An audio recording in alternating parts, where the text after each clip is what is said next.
මයි නම රංජිත් දෙමළසිරි. මම 2010 තමයි මේ සානස සමාජිකයෙක් වුණේ. ඊට පස්සේ අපි 2014 තමයි වැඩපොළ දැම්මේ. පටන් ගත්තේ ඔක්කොම කරේ සානසේ ණයක් අරගෙන ඒ සානසේ ණයෙන් තමයි අපි මේ ව්‍යාපාරය දෙන්න පටන් ගත්තේ. මුලින්ම ඒ මගේ නම යූපී සුමිත්‍රා. මගේ සමාජික අංකය 1130. ඉතින් අපි වාර ගණනක් මේ ණය අරගත්තා. අරගෙන ඊට පස්සේ මේ ව්‍යාපාරය මෙහෙම කරගෙන ගියා. පොඩියට පටන් ගත්තේ අපි වුණත් ඒක සාර්ථකව ඉදිරියට කරගෙන ගියා. කවදාවත් අපි දැන් අවුරුදු 12ක් වෙනවා සානස එක්ක ගනුදෙනු කරන්න අරගෙන. ඒ තාමත් ඒකම ක්‍රියාකාරී සමාජික හැටියට එක මාසිකවත් අපි ණය පැහැර හැරලා නැහැ එක දවසක්වත්. හරියට දවසට ඉස්සර වෙලා හෝ ඒ දවසට අපි ඒ ණය මේ දකන් වෙලාවට වාරික දානවා. ඒ මොකද අපි අපකාරව ආරක්ෂා කරන්නත් ඕන, අපේ විශ්වාසය දිනා ගන්නත් ඕන. ඉතින් අපිට මේ සානසේ ආශිර්වාදය ලැබුණා මේ ව්‍යාපාරය කරගෙන යන්න. ඒ ආශිර්වාදය මතම වෙන්න පුළුවන් අපිට මේ තරම් දියුණුවට මේක කරගෙන යන්නත් පුළුවන් උනේ. ඉතින් අපි මේ විදිහට කරගෙන ගියා. අවෙත්ත වශයෙන්ම කියනවා සානසේ සභාපතිතුමා කාර්ය මණ්ඩලයෙන්ුත් ලැබුණු ආශිර්වාදයත් සහයෝගයත් මේ වෙනුවෙන් අපි ගොඩාක් ස්තුතිවන්ත වෙනවා සානසට.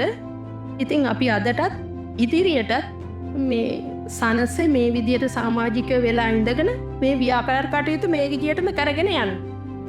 අපිට මෙහෙම ණයක් ගන්න උනත් කිසිම ප්‍රශ්නයක් මොකුත් නැතුව ආර්ය මණ්ඩලයෙන් සහයෝගය ලැබෙනවා. ඉතින් මේ පැයක් වගේ ඇතුළත සාමාන්‍යයෙන් අපේ අවශ්‍ය කරන මුදල හැමදාම වගේ ලබලා දීලා තියෙනවා. 2009 අපි තාමත් අද වෙනකොලොත් ක්‍රියාකාරී සමාජිකයෝ. මොකද අපිට වෙන බැංකුවකට ගියාම මේ වගේ අපිට ඉක්මනට ණය මුදලක් ලැබෙන්නේ. සානසෙන් එහෙම නෙමෙයි. අපි ගියා නම් අපේ ඔක්කොම අවශ්‍ය කරන දේවල් අපි සැපයුවා නම් අපිට පැයක් ඇතුළත අපිට ණය මුදල ලැබෙනවා. ඉතින් ඒක නිසා මම අනිත් අයටත් කියන්නේ විශ්වාසය දිනා ගන්න, හැමදාම වාරික නියම වෙලාවට ගෙවන්න.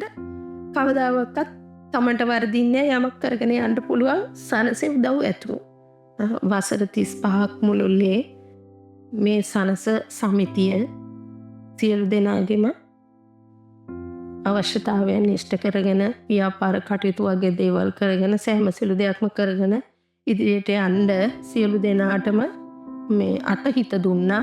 ඒ වගේම මින් ඉදිරියටත් මේ 35 වසරටම අපි සුබ පතනවා ඉදිරියටත් මේ සානස සමිතිය চিරාත් කාලයක් වෙන්න මේ කියලා අපි අපේ සුබ පැතුම් ඉදිරිපත් කරනවා. ඒ වගේම සානස මේ විදිහට ඉදිරියට ගෙනල්ලා අවුරුදු 35ක් පුරාවට ඉදිරියට ගෙනල්ලා කටයුතු කරන්න ඒ වගේ අප කැප වෙලා වැඩ කරපු අපේ සභාපතිතුමාටත් කාර්ය මණ්ඩලයටත් අපි හිත සිතින්ම සුබ පතමු. කාර්ය මණ්ඩලයටත් සභාපතිතුමාටත් මගේ සුබ පැතුම් ඒ වගේම එක් කරනවා. ස්තුතියි.